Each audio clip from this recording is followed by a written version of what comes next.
Hello, and welcome to Data Demystified, the podcast where we look beyond the buzzwords to find value in MarTech, AI, and data for marketing. My name is Kevin van Kalkeren, and in this episode, we'll dive into the widely used term data driven marketing. Because whose job exactly is that? Now, if we're talking data and marketing, surveys estimate the time spent on reporting, integration, analytics to be about 3 to 8 hours a week for an average marketeer. That's a fair chunk of your weekly time. And that amount is growing. Not to alarm you, but still. So I imagine you are not set out to be an analyst. And you are not judged by that as well. We typically are directed by our managers to focus on outcomes, ROIs, KPIs, not the quality of our data, our analytics, or our data savviness. So it doesn't really reflect the time spent on analytics does not really get valued like other time would, but we do still need it to be data driven. Another key aspect in what keeps us from being fully data driven is that we typically have a siloed approach still. We have different silos. Even if we have a very integrated data set for our customers or for our operations, we still might just take chunks from that depending on what department we are, what our need is currently. The thing is that data and the customer should not just be the marketeer's responsibility. We should talk about the customer in a broader context than just marketing, and that sometimes doesn't really mix well with other blood types. Sales tends to favor gut feeling as a very big generalization. They might have a connection with an individual, if you're talking B2B. On a human level, that's not reflected in the same manner in the CRM data set they keep for you, and vice versa. So if we're talking different data needs, different data information needs, we end up typically in a non-discussion. And I guess the same goes for other disciplines as well. Customer success might know what it feels like to be close to potential upsell. Depending on questions people have, they might have a very good intuition about how to steer a customer to a next level, to a new tier, to get an add-on or to pay a hefty premium, which might also be translated into data that sometimes might just be a gut feeling. So both are valuable, but they do require a different approach. And that combined, the siloed approach, lack of data in the managerial aspect of the business, and those different data needs altogether make it so that sometimes being data-driven can be a challenge. So we'll look into how to solve that later on. But first, buzzword breakdown. In every episode, we'll also take a look at a common belief or a buzzword and see what holds up and what doesn't. And like all other episodes, we have a question from a listener. Hi, Kevin.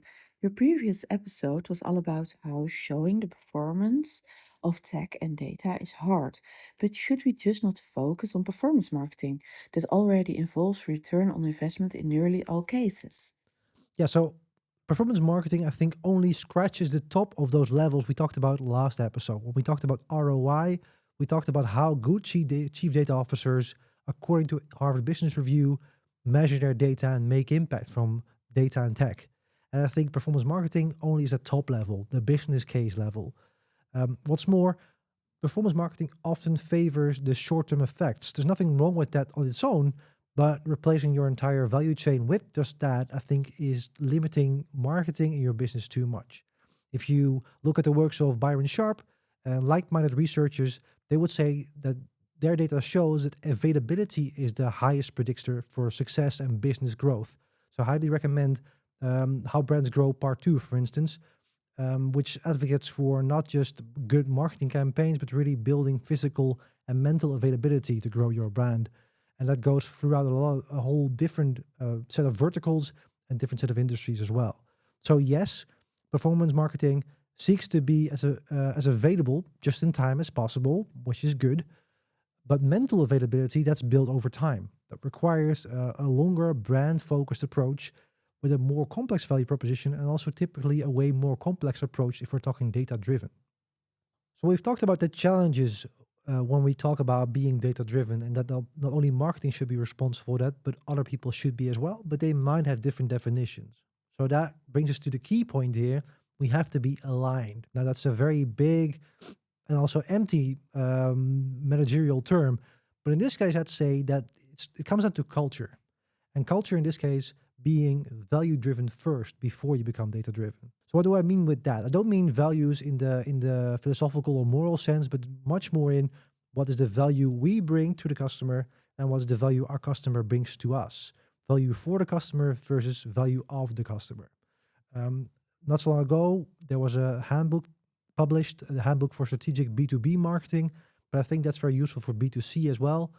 And what it says basically is you have to make segments based on what is the value you bring to the customer and the value the customer brings to you. And that can be a discussion you can do across different departments, different functional teams. That can be done by bridging sales, marketing, customer support, maybe operations. How much does it cost to get them in the door? How much does it cost to serve them? How much does it cost to upsell them? How much do they bring to the table overall? And make segments between those parameters. And once we've established what that value is, how do we express that data? How do we align it across those different teams? And how do we prioritize that data? Then we can start focusing on the data that comes with that. Because monitoring that value evolvement, growing the value of those customers or growing the value of new customers, that does require data. But because we've been aligned at the start, we know what to measure and when to look for data to maybe steer or optimize. And focusing on what is important keeps you away from vanity metrics. Vanity metrics, they might sound easy. They are like data-driven lipstick. They are flashy, but superficial. They don't bring actual value. They might tell you how well your campaign is doing, but maybe on this first level and not on the longer term or when it actually comes to bang for your buck. What I think helps, if we're talking small steps in that cultural transformation, is just use customer trivia. With customers I've worked with, we often did this during stand-ups or when we hosted presentations. Share information you've learned about your customer. Did you know our average customer opens their emails on a Monday morning? Did you know they spend this much time on our pages? Did they know our average customer first buys this product and then buys that product? Did you know that our most valuable customers typically start on this typical landing page? That culminates not so much in a very extensive, exhaustive overview of our customers for every employee, but it does still stimulate sharing of knowledge and being data-driven on a very human, relatable level. So for a culture to become data-driven, I think we have to start by being value-driven. And that transformation, I think, can happen in small steps, but for instance, by sharing trivia about your customers.